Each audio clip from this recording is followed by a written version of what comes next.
Hey folks, Nish here with my latest Dots episode. It is Monday, April 15th, 2024. Today I'm going to be riffing about three things.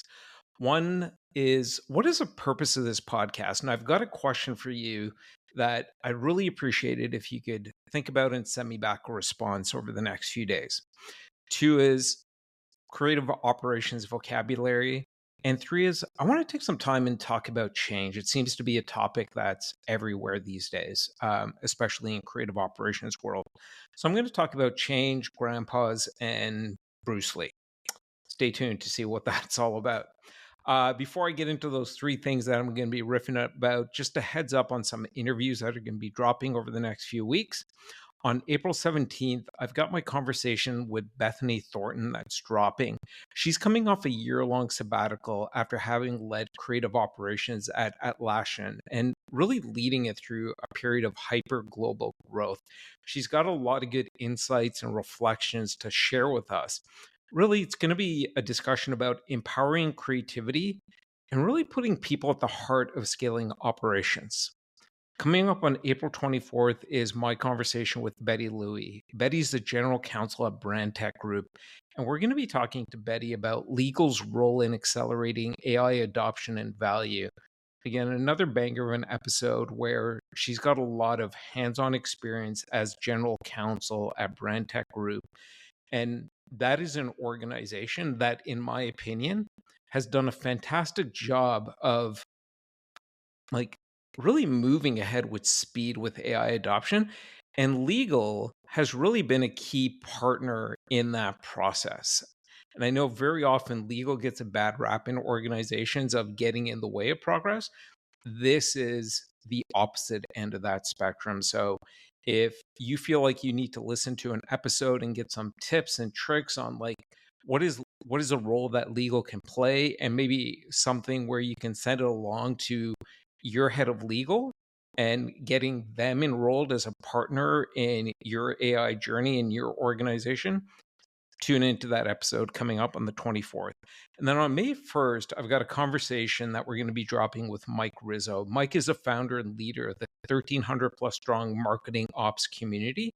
And this is really the ongoing conversation about how these two operating cousins, creative operations and marketing operations, can and should be at least working more closely together. This was sparked by that episode a few weeks ago with Amy Tesh Strickland, where we're talking about, where does creative ops belong on the org chart? And Amy, threw a dart out there saying, I think it belongs in marketing operations. So this one's going to be all about creative ops and marketing ops and really about peanut butter and jelly coming together and what are the opportunities and the low hanging fruit. So, on to what I've been thinking about lately. So, topic number one is I've been thinking about what is the purpose of this podcast. And as you may have noticed, I've taken a 2 week pause on putting out new episodes. I really wanted to think about like, am I creating value here? You're all giving me your time and attention, but is it having an impact? Is it creating value? And I've been so pleased to hear from so many of you across the community with your gratitude, your feedback, and have so many conversations with folks about like your creative operations background and some of the things that you're thinking about and what's top of mind. And that got me thinking like I'm loving having these conversations with all these amazing guests. I'm learning so much, and it's really sort of as you hear me say at the start of every guest interview episode, I'm thanking you for joining me on my continuing journey of curiosity of all things creative operations. So, like for myself, a huge check mark on that. I also wanted just to get into learning more about content creation. And another huge check mark for myself. But really, ultimately, other than meeting my own goals and objectives, I want to make sure I'm doing something valuable for you, the listener, the audience, the creative operations community. So, I took that 2 week pause, and I've been asking myself some questions: is what is the value I want to deliver through this? Why does that value matter? And most importantly, like, what are some of the measurements I want to use for knowing like how best to deliver that value and if in fact I am. So I've got a question for you at the end, or maybe, two questions for you at the end. So as I've been thinking about what is the value I want to deliver, I think at the core of it, and you've heard me talk about, I feel like creative operations is in its teenage years. I want to be part of this group that is, and there's many people out there that are part of this, but I want to be part of the group that's sort of helping to facilitate what creative operations is and can be. I hear from so many of you that even through the first few episodes of this podcast, it's giving you some additional like language or vocabulary for how you think about and talk about creative operations, both to yourself and within your organization. And I think that's so important because, again, it's the teenage years thing. I think also because like everything is in a state of flux, or it feels like it. And I know they say like, well, change is constant, but it feels like the pace of change, the scale of change is really different these days. And that's being influenced by, technology.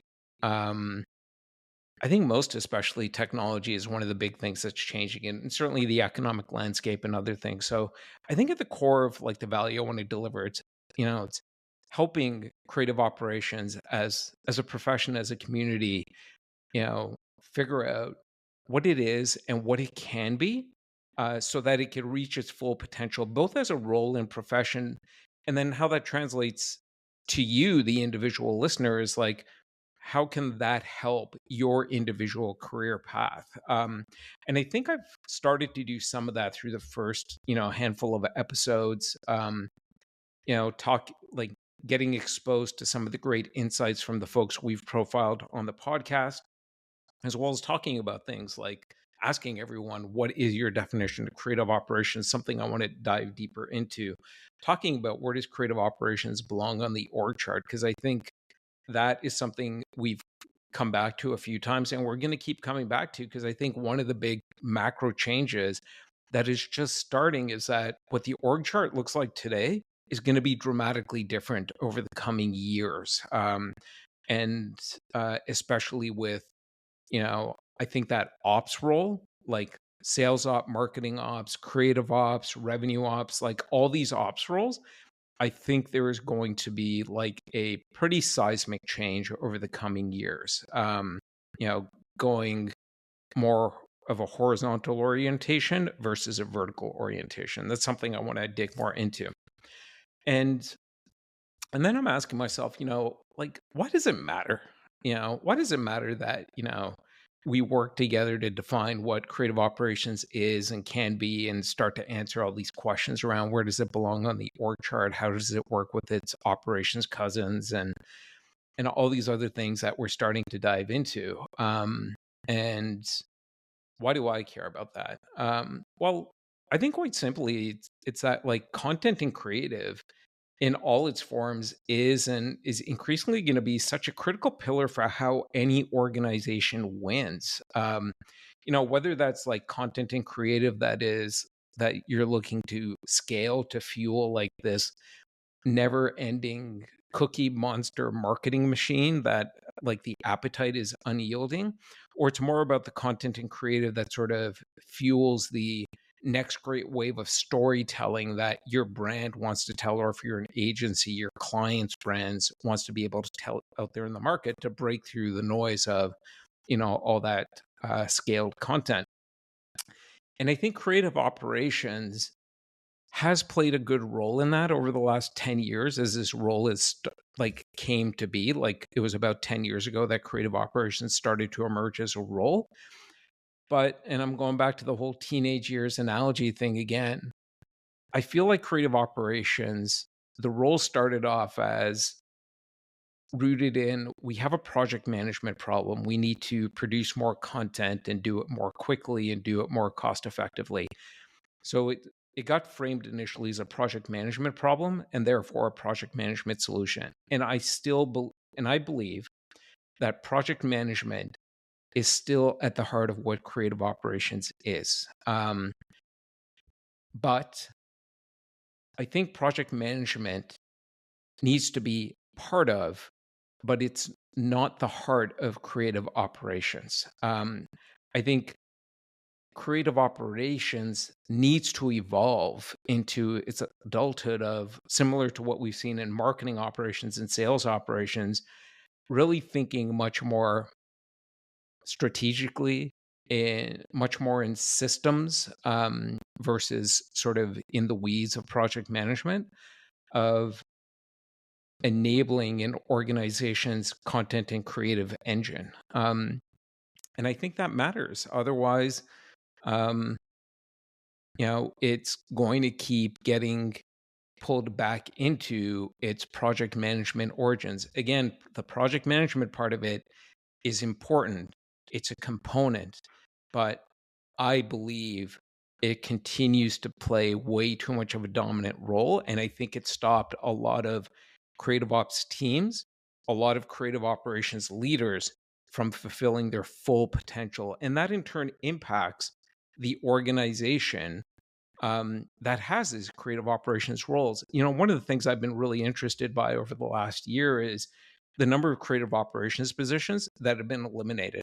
Um, and I've been talking to a few of you about this in offline conversations. And I almost think the logic in those organizations has been, well, we need to make some headcount cuts. And I see we have this creative operations role and somebody's in it, but we've got a project management system in place and we have processes. So why do we still need that role? Let's get rid of it. And unfortunately, some of you that I've talked to have been on the receiving end of those notifications. And I think it's because those organizations believe that creative operations is a project management function. I believe that it is something that is so much more, can be so much more. So that is like a big part of the why of why I do this podcast and the role that I want to play in facilitating, like better defining what creative operations is, what it can be, and how we as a community work together to enable that. Otherwise, I think it it keeps getting stuck in being perceived as a project management role, and the responsibility ultimately is on us as a community to define what it is and what it can be and effectively communicate that to our peers and to leadership in our organizations.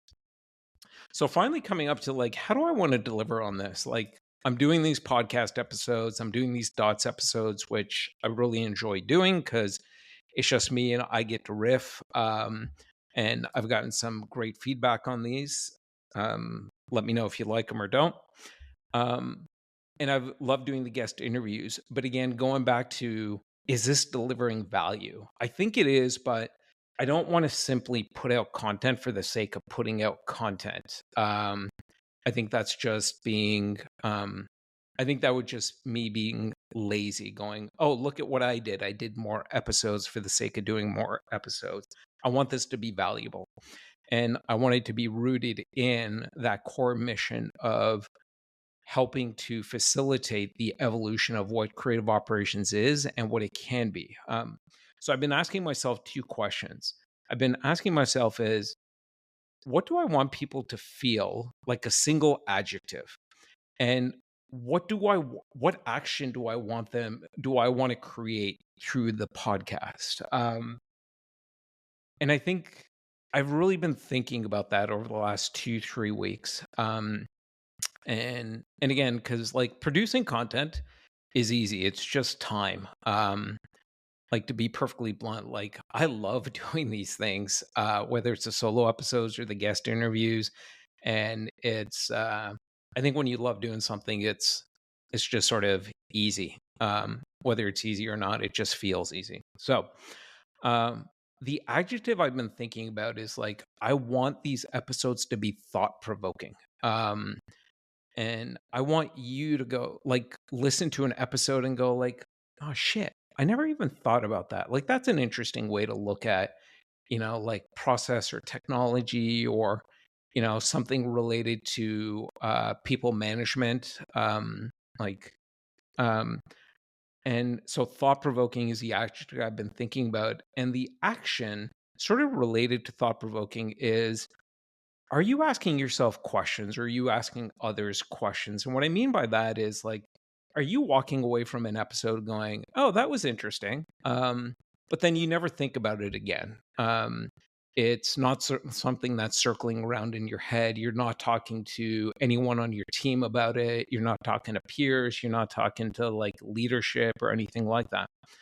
So I'm hoping the what comes through from these episodes is thought provoking. And as I start to think about like guests and the topics we're going to be covering and sort of the format of the episodes, thought provoking is something I'm going to keep in mind.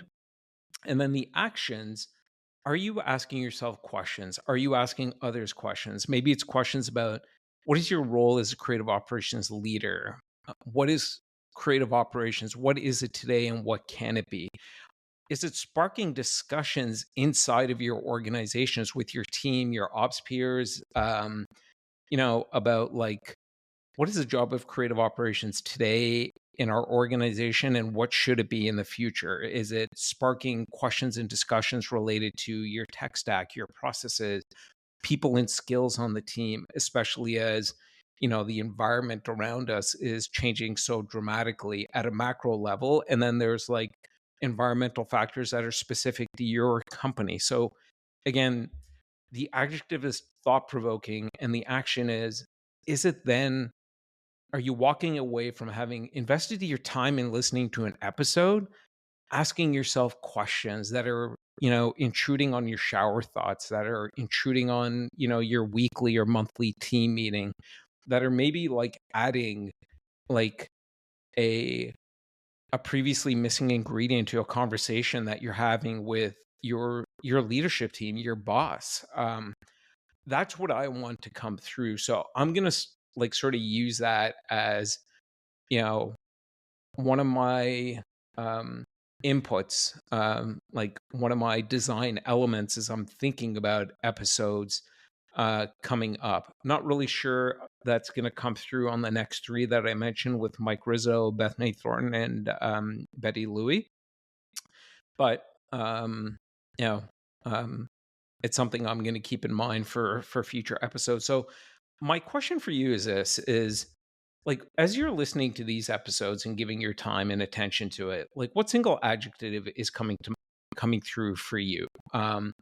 If it's thought provoking, let me know. But if it's something else, I want to know that as well because maybe I'm off target. And again, I want the time you're investing into listening to these episodes to be valuable. Um, and what are you doing with the content that you're consuming? Is it actually thought provoking? Are you asking yourself questions? Are you initiating, you know, question based discussions with others? One of the things I've been thinking about doing to sort of, root more of these episodes and myself into thought provoking and like follow on questions is at the end of each episode or maybe like afterwards, should I be emailing you out or texting you out some questions you could be asking yourself or using as prompts for discussions with peers, like for example that upcoming interview with Betty Louie, who's general counsel at Brandtech Group, where she and her legal team have been such vital partners in accelerating AI adoption across Brandtech Group, is like, should I give you one, two, or three questions that you could use to facilitate an internal discussion with your team or with someone in legal around your approach to AI adoption and the role that legal is playing for you?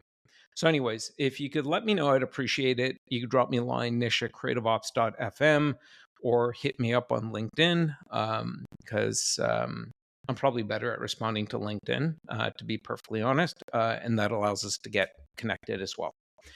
All right, so that was it for topic number one. What is the purpose? I think I might have riffed and ranted on that much longer than I was expecting. So topic number two is creative operations vocabulary. So this came to me because I'm taking this course on decision management. I know I live a wild and crazy life, course on decision management, but it's been amazing. And one of the things I learned from that was such a simple tool that has been so valuable for me. And then I was connecting some dots. See what I did there? It's a dots episode, and I was connecting dots between this and something else I'm doing in my life.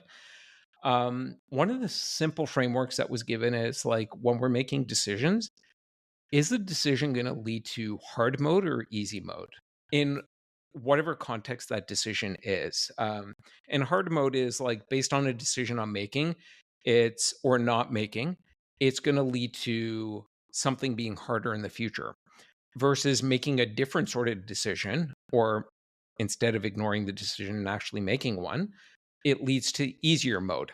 Um, Let me give you a very simple example.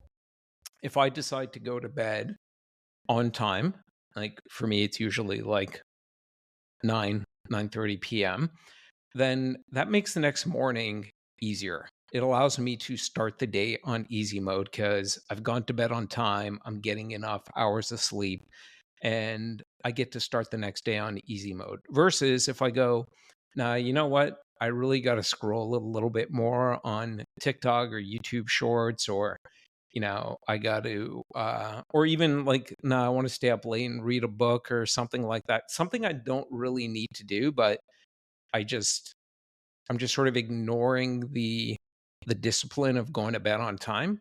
That means I'm going to start off the next day on hard mode. And I noticed with this simple sort of framing and just that language of easy mode and hard mode, it it's sort of like the languages tap more into my emotions of like, what do I care about? What do I want to avoid in life? And I promise you, I'm getting to a point here about creative operations. And so it changed like the way I was emotionally connecting to my decisions. And it changed the stories of what the future might be and which story did I want to live. Did I want to live the hard story or the easy story? And if I applied this to like sleeping, to the food I eat or don't eat, like, hey, do I want to pick up some fast food? Hard mode. Or do I want to go home and make myself a healthy meal? Easy mode.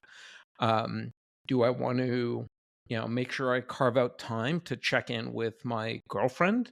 Um, Easy mode. Or do I want to go, well, you know what? I already talked to her yesterday. I'll just sort of focus on other things today. Hard mode. Like, am I investing in the relationship or not? So, very simple framing and just that language of easy mode and hard mode. And it got me thinking. You're a creative operations leader, or maybe you're a project manager listening to this. And part of your job is you're chasing people to get things done. Hey, we need that version one from you. Hey, we need your review by your review and feedback by Wednesday at 5 p.m. And people send out these notifications, whether by email or maybe the system that they're using does it automatically for them. And they sound they're very fact based, and they're direct to the point. They're usually well written, like the delay in, review task may have a cascading effect on subsequent tasks. Well, that's factually correct. That makes sense. Somebody reads that and they know, oh, like I'm supposed to get my review in by Wednesday 12th. But the language is not rooted in emotion. The language is not sort of like painting a picture of a story. What if instead, like, you use something like easy mode and hard mode, and instead the notification to that reviewer was just like, you know, your review is due on Wednesday at 5 p.m. If the review is not received by then, this project or your project goes from easy mode to hard mode. I think that totally changes the framing of how that recipient of that notification, who's on the hook for doing that review, thinks about it. Like, if I'm the person getting that notification, I'm like, I don't want to be responsible for like creating hard mode for the people I work with. Like, like that would suck. Like, because they're gonna think that guy's a jerk. Nish is a jerk. He knew he had to get the review in, and now he's making us go in hard mode. And worse, I know I'm like creating hard mode when it could have been easy mode, and my project's going to be impacted, and I'm impacting real people.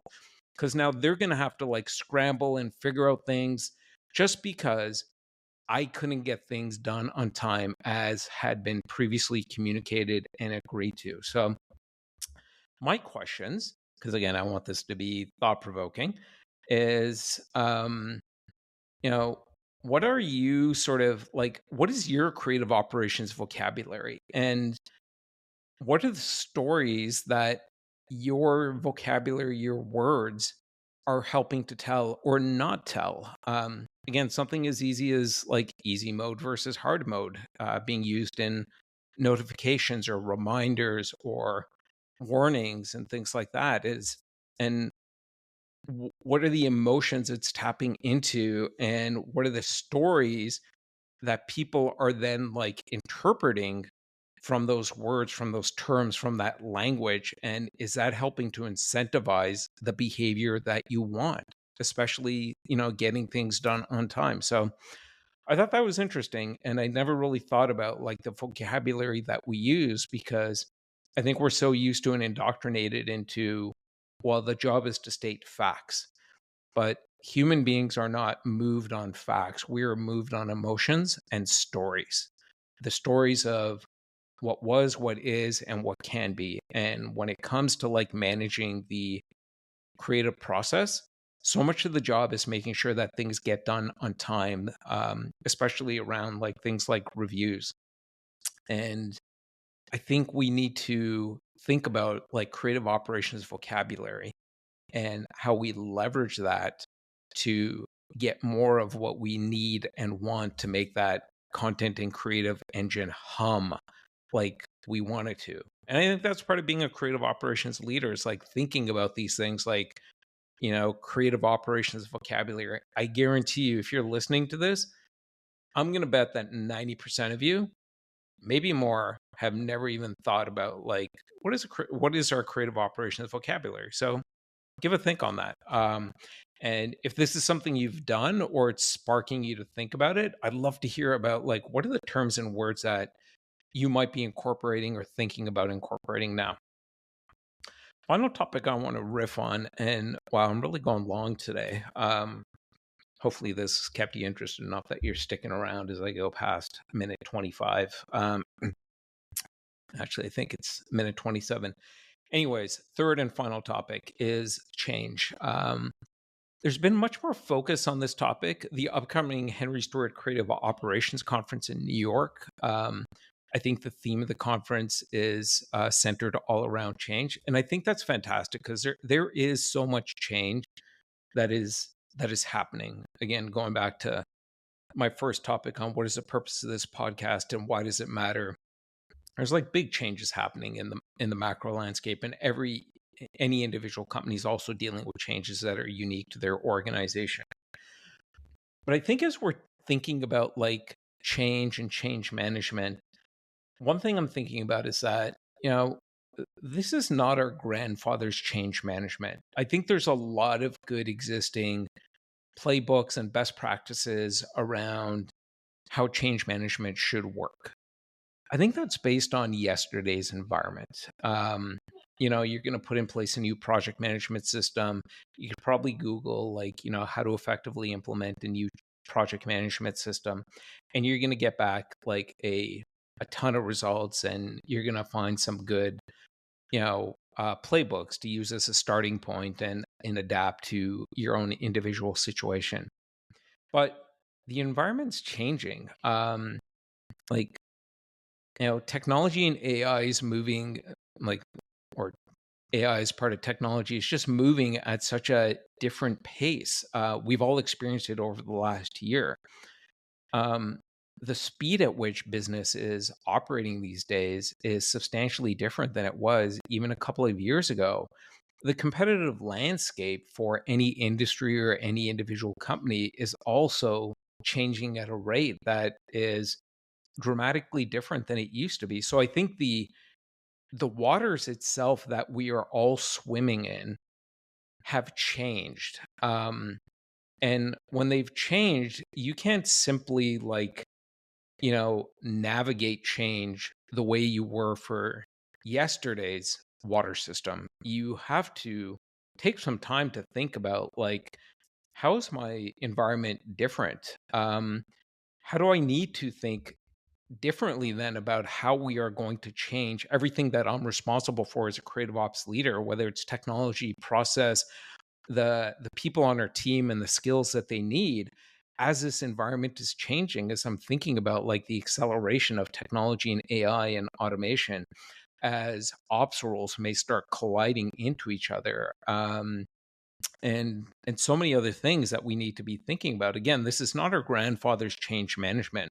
I don't think yesterday's playbooks and practices and frameworks are going to necessarily apply. I don't think we throw everything out with the bathwater, but I think we need to go like, let's take a minute and think about how the environment has changed and might be changing over the coming months and years.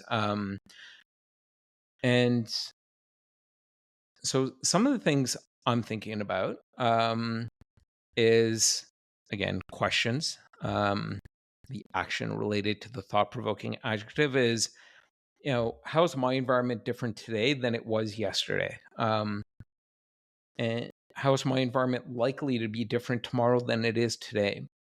And how should that change the way I think about and approach change from the way I think about process? I'm sort of going back to like, what Kate Sullivan said in episode 1, and this concept of minimum viable process came up. I think the default when we think about changing processes is, it's something we do occasionally, but in a much more dynamic business environment where things are constantly changing, do we need to rethink the way that process itself works? And do we get into these big, you know, sort of waterfall processes, or like what does an agile process actually look like? And how do we go about, getting into a more constant state of change with respect to our processes? What are the signals that we're listening for? How often are we looking at those signals? How often do we need to think about changing? Because that's going to change your approach to change. I know I'm saying the word change a lot. How do we need to change the way we're thinking about tech and data? You know, do we need to think about data is increasingly like disposable, because we see that, you know, I think we're coming out of an era where technology was something that you bought occasionally, something you thought about occasionally, and then you got it configured and then you deployed it. I think we're now in an era, or about to enter an era, where technology is going to become very disposable. It's sort of going to become like interchangeable Lego blocks. In the marketing ops world, the term composability has come up increasingly. Something I think is going to come up in the creative ops world more and more, should be. But that's also going to affect the way you think about change. If technology is going to become increasingly disposable and interchangeable, and as data is finally starting to, make more of its presence felt in the creative ops world, it's how do you need to think about the way you're managing data? Because data is produced by our use of technology. And then most importantly, how do I need to start thinking about like roles and skills on my team and how my team is structured? Whether it's a creative ops team, and what is the role of a project manager, what is the role of a producer, or it's also helping to shape the roles and skills, and structure of the creative team itself. And I think here again, technology and AI and data is going to play a fairly significant role, in changing those things. So I'm rambling here now. I think my big takeaway from this is I'm very pleased to see that we're talking more about change, about embracing it, the reality that change is constant. I think we need to take a minute and go like, this period we're in and going through for the next while, and I'm not just talking about weeks or months, it's going to be for the next few years, it is going to feel different. I think it's sort of going to feel different. Like, are you going out? I'm going to go back to those waterways I mentioned a while ago. Are you going out on, the stream in your canoe or kayak, and it's sort of a gentle sort of excursion, and the change is more incremental?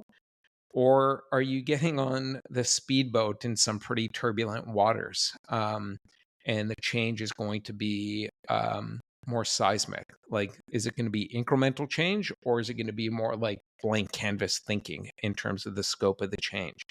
Um, is the change going to be like, yeah, we're going to change a few things every now and then, once a year, once every 18 months or something like that?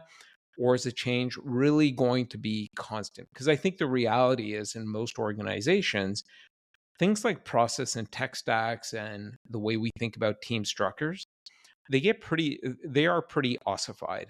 And they really only change when, you know, it's really sort of a big fire.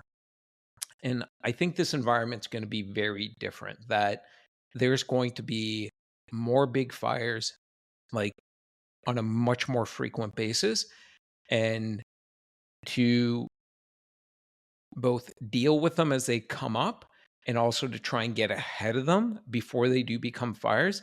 I think the way we think about change, and the environment that we're in, needs to change.